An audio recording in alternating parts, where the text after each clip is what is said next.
Hey everybody, I'm Jan Erickson from Stepping Aside, and welcome to As Above, So Below, a rune and tarot divination for Thursday, the 6th day of June, 2024. Well, we have a 6 and a 6 and an 8 for the date today, the full date. So 6 is about harmony, it's about assistance, empathy, guidance. The 6 in the tarot are kind of interestingly expressed, I think. Sometimes it looks like you're offering assistance or some generous offering to somebody else, but I don't know. Sometimes it's not as clear cut as all that, and there seems to be like an interesting unevenness to each of those cards in the tarot. But I prefer to just look at it as maybe you're going to give somebody's going to come to you for guidance today, or you're going to be having the blessing to offer empathy or compassion to somebody, because that is a blessing when you can do that for somebody else, or maybe it will come your way from somebody today with the 6 numerology for the day itself. Let's go ahead and take a look at the rune for today from the Elder Futhark to start us out on the above side, or the higher self side of things. Oh, come on, fall through my fingers. There we go. Okay, we have Hagalaz. Hagalaz is considered to be the Norn rune of the past. It's the witch rune. It's essentially destruction within a fixed framework or within boundaries. So it would be if you had something you needed to modify in your life or whatever. Maybe you don't throw out all your values. That would be the structure that you live under, the tradition and values and all of that and principles. But maybe there needs to be some reflection or reevaluation of something. It could be something as simple as that. It's essentially considered the Norn rune of the past, and I don't know when that interpretation came to be. I've read that in some of the research I've done on runes, that the idea of the Norns being past, present, and future might have been introduced later into the lexicon of the runes, but I don't know. I'm not there. There's just so much we don't know about the origins of the runes, and there's been several different renditions of them and versions of them. This is the Elder Futhark that I use, but it's about protection. It's about luck. It means hail, and so when you think about hail comes in, especially if it's big hail, can destroy a lot of stuff, but there's still stuff there standing. And so when the ice melts, it's like then you see what happened, right? So there's transformation, but, maybe your house is still there, but all the windows are out, right? Because of the hail. So there's some restructuring that needs to happen, some repair that needs to happen, but your house is still there. So you can see the analogy there with Hagalaz. Let's go ahead and I'll throw down the 4 elemental runes for the Geomancy rune for the below side, or physical reality or ego side of things, because I think the real dichotomy that we experience is remembering that we're souls and trying to see our experiences and manifest our experiences from that perspective versus the ego's reactive perspective. So hence the as above, so below idea here. So there's fire, there's air, there's water, there's earth. So we have Fortuna Minor. If you've been here before, thank you for coming back. If this is your first time here, welcome. One of the things I want to say about the Geomancy runes is there's 8 concepts, but there's 2 runes per concept. So you're looking at both ends of the spectrum, both sides of the same coin, essentially. And with Fortuna Major and Fortuna Minor, with Major, you're looking at greater fortune. And with minor, you're looking at lesser fortune. And so with lesser fortune, you're, instead of the big windfall or the big successful outcome with Fortuna Major, you're looking at more baby steps or progression. And so here's Fortuna Minor. So there could be something that needs to be transformed today, or protected, if you will, maybe. You could look at it that way. That you need to either look at incrementally Look at all of the steps involved that you took. If you're trying to reevaluate something and restructure it, you're going to have to go back and make sure that you know, crossed your T's and dotted your I's essentially in the process. So if you're trying to go back and look at something, something's not really working out well, and you need to go back and look at it, that's the type of methodology it would be recommending that you use. But on the other hand, it also means outer assistance, asking for assistance from say, a wise mentor, maybe someone with more experience to help you along the way when you're figuring things out here, when you're trying to transform something or make it better, essentially. But again, instead of just going from your own inner voice and all of that, you're actually, you know, and just listening only to your own perspective, you may need to get another person's perspective on this. So just think about it in those terms, that the type of transformation that you need to have needs to be seen from a higher perspective. And so you get out of the way of the ego of it all. You unattach yourself to decisions you made, especially if you're working collaboratively with other people. You may, maybe your voice was dominant. Well, maybe it needs not to be or something. Maybe there needs to be another perspective that can shape how things are going so you can understand the progression and you can get to a better place. So, but let's take a look at the cards and see what details they have to offer and see if we need to tweak that at all. So, cut the deck, we're taking the lower half.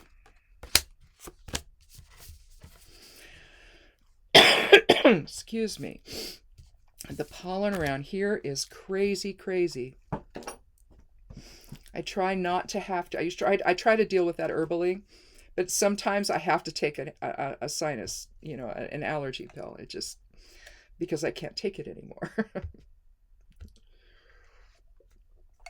But usually I can do it with tea and control it that way. But anyway, with herbal tea.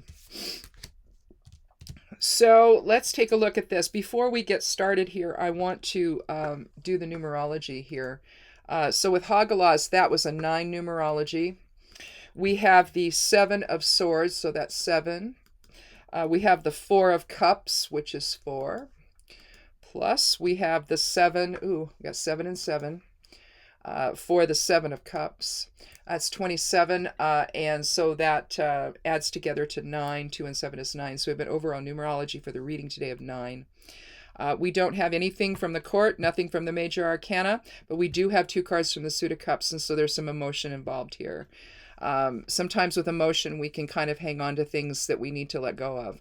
And that's, I don't know, you know, maybe that's what this has to do with, of being able to let something, to look at something realistically, and especially the steps you took to get to go along the way to get to where you are. If it's not where you want to be, you've got to go back and look at it, right? And you have to be able to take the emotion out of it. But we start with the 7 of Wands here with a little self-defense.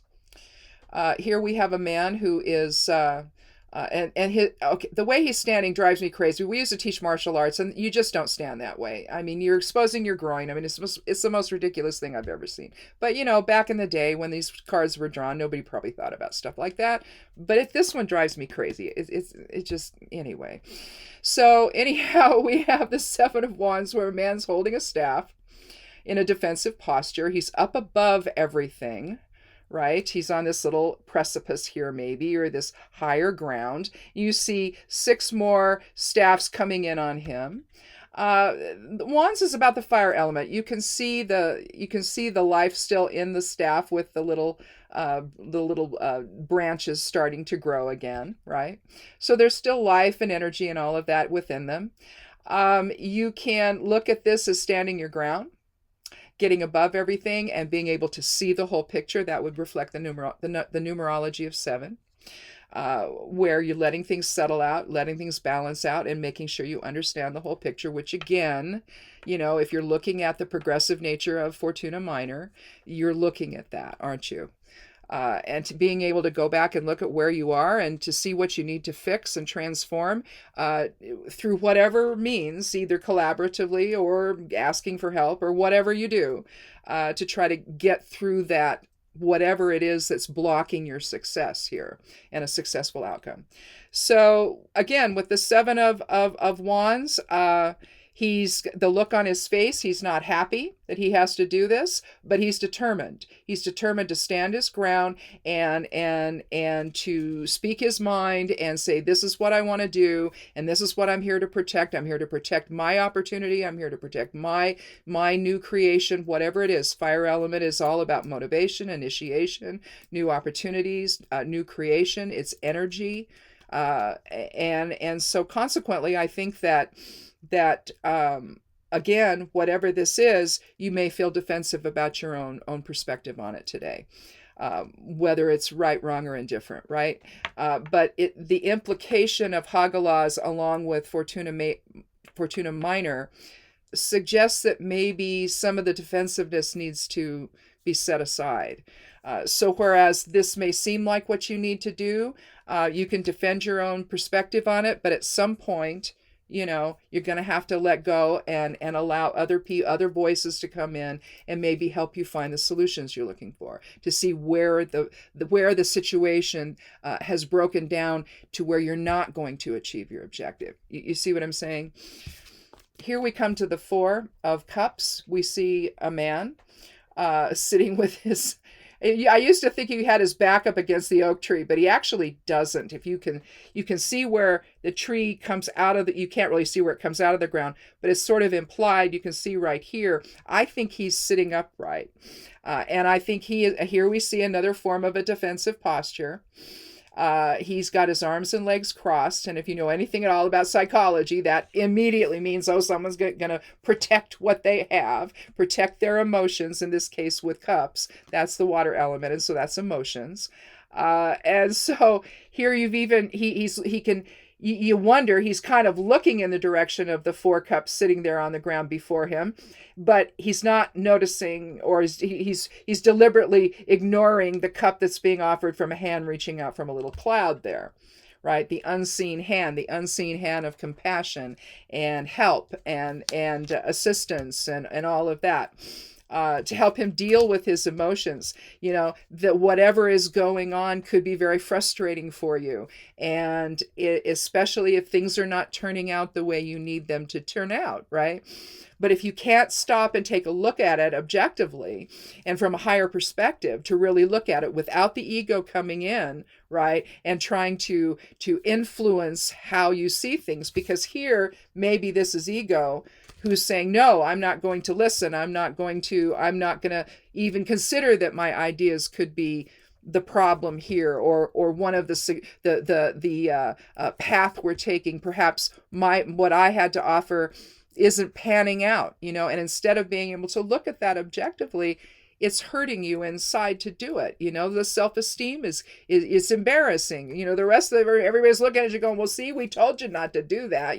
What if it's something like that, right? And so you're embarrassed. So let's get real stuck in our own beliefs and no, it's right. It's got to be something else that's the problem. No, you got to drop resistance to all of it and live in service to the path you're taking, the steps you're taking to get to where you need to go.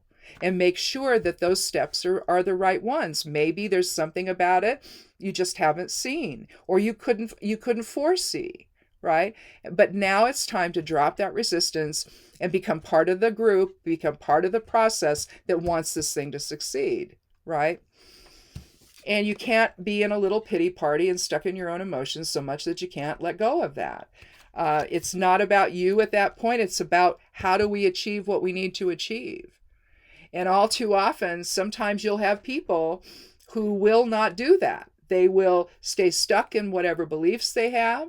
They're emotionally stuck there because that's usually, it's usually emotions that are hanging on there, right? And basically keep you from being willing to see the entire picture and to see where, instead of doing this, maybe if we just would have tweaked it a little bit and done that, we would be in a better place. And so maybe whatever needs to happen today is small, just a little tweaking, a little small change that gets you back on the right course, essentially, toward a positive outcome with Fortuna Minor.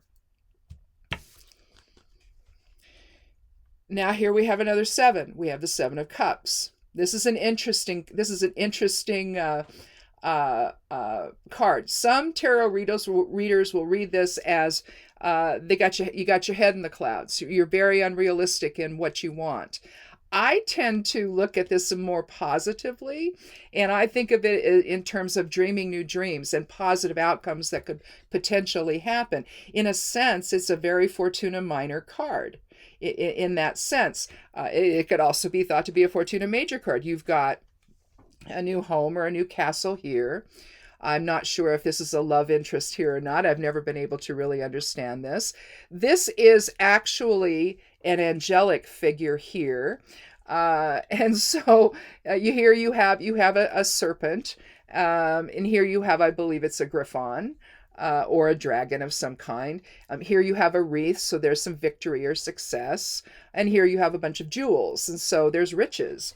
And so you can see with the person in silhouette, it's really a dream state. They're all sitting on clouds. And so this is really about fanciful thinking in a large sense. But on the other hand, if you don't engage in a little of it, what's your motivation to go do anything? It's like, well, if I could just do this and this, maybe I'd have enough money to send my kids to college, or maybe I'd have enough money to buy a new home, or what have you, or to create some material security for myself and my family, if you have a family, whatever it is.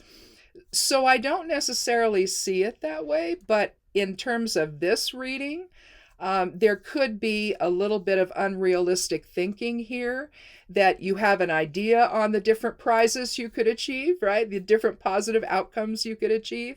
But at the same time, there may not be as much balance there as you need.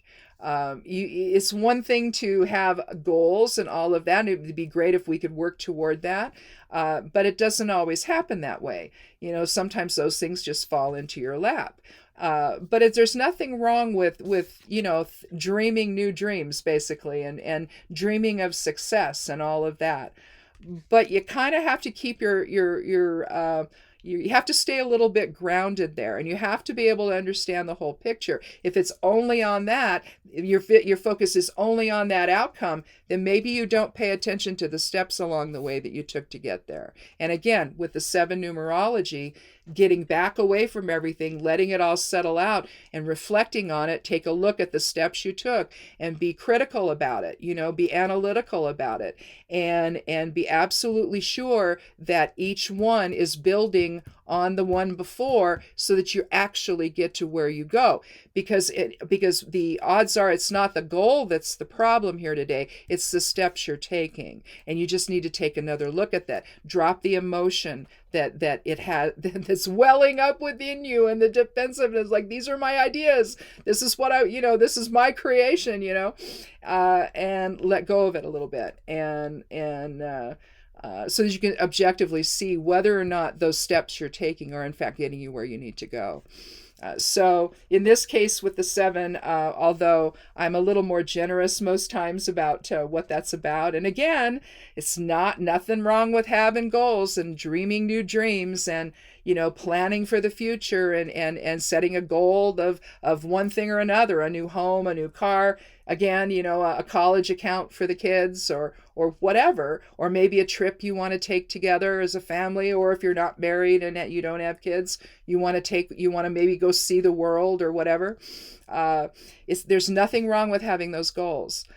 We all do it, and we all need to do it, right?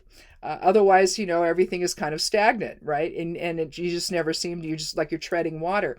At least if you have a goal, of something very cool for your life or whatever, then trying to get there, you have some place to go with it all, right? But I don't think that's what's happening here today. I really think that there's some transformation that needs to take place. It has to do with the steps you're taking to achieve a particular outcome, and that needs a second look. And again, the defensiveness in the Seven of Wands and in the Four of Cups.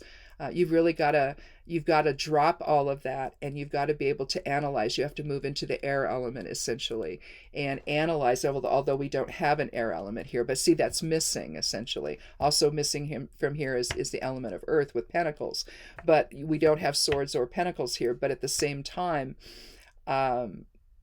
we kind of need that grounding with the earth element, and we need that ability to look at the situation from an analytical perspective, to analyze the steps you've taken, and are you actually, with each one, getting yourself closer to the goal that you have in mind, or the objective.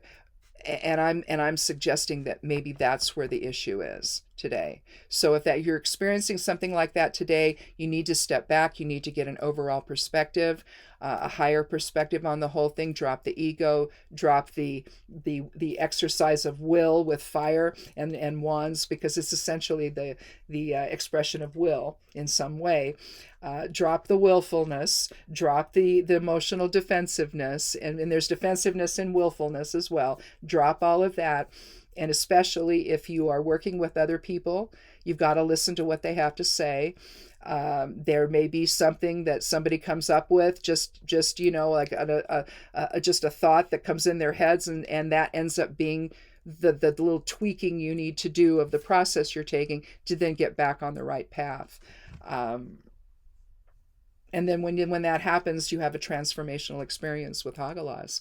You're not throwing everything out. You're not starting completely over. You're still on the same path. You just need to figure out, where's the stumbling block along the way, all right? If it means going outside the group and getting, or if you're not in a group, you go and you ask for assistance or guidance from somebody with more experience, and that's what you have to do. Again, you also have to drop the ego and the exercise of willfulness, right? You have to drop that. You have to drop the emotions to be able to go and talk to somebody else, and then to take their advice to heart. If it does indeed apply, don't be afraid to do that. It may be all you need to make the right little change you need to make so that you can continue on. But again, leave out the willfulness, leave out the emotions, and get analytical about it and figure it out. So then you'll be right where you need to be. So anyway, I know that's general. I try to keep things general here so that it can apply to a lot of different situations, but we get caught up in our own ideas of things and our own emotions about it all, and maybe we don't want to release that. And I think that for the progressive success to happen, you're going to have to do that. So little transformation within the self, little transformation within the process, and then things should likely go more smoothly after that. So anyhow, that's it. We did it for a Thursday. Anyhow, thanks for watching. And again, if you have not yet clicked subscribe, I'd love you to do that. Check out my blog, Stepping Aside. The web address there is imsteppingaside.com. If you forget, click on more below the video. You see a little more below it. Click on that. It opens a box, a little window, and right there at the top, it shows the web address of the blog. I have stuff that comes out. I write these readings up that I do Mondays and Thursdays. I write them up on the blog, just little summations of them. And so you can go see that. Sometimes I forget to include the numerology in the reading, and with today's numerology of 9, that's about endings and completion. You want to be able to complete this process here, but again, it takes a higher. You have to get out of your own way, basically, and let higher awareness define what's going on here and help you drop resistance to all of the hanging on to things, right? So sometimes I forget to do that, and it'll be in there. And if I remember something else that I didn't say, then sometimes it'll also be in the write-up. So if you want to check the write-ups out, you can do that as well. But on Sunday mornings in the midnight hour, several posts will come out. One is the forecast for the week. One is the correspondences for work and magic, if you're magically inclined, if you're of that persuasion. It's pretty long, but it's for the whole week. The different correspondences that go with each day. And also there's some astrology stuff in there so that you get a little more definition that way. When you're trying to craft a spell or a ritual or something. There's also an astrological overview, just a little cheat sheet of what's going on during the week astrologically. And then there's also, right now we're still in the Exploring Tarot series, but that'll come to an end sometime this summer. So, and then we'll start something else. I don't know. Herbs, maybe. I don't know. But anyway, check out the blog if you would. I'd love you to do that. I also write over on Medium, Substack, and Patreon. On Substack, it's called Witch Notes, but the other two is just my name, Jan Erickson. So anyway, if you have to search for it or anything. But I guess that's it. Have a good weekend. Enjoy the good weather. If you're in a place that's having good weather, we're going to have good weather for quite a while here, for the next 10 days. And so I shouldn't have to worry about any of my plants out there, other than the new ones I planted maybe not being hardened off enough when I did it. So I've got them covered with floating row cover and some shade, and for a few days until I'm comfortable with the sun not baking the crap out of them, right? So that's what we'll be doing here, getting into the swing of things and watering and pulling weeds and things like that, and finishing some other projects here that we need to get going on here on the homestead. So anyhow, thanks again for watching, and come back again on Monday for another edition of As Above, So Below. Be good to yourself, be good to one another, and blessed be.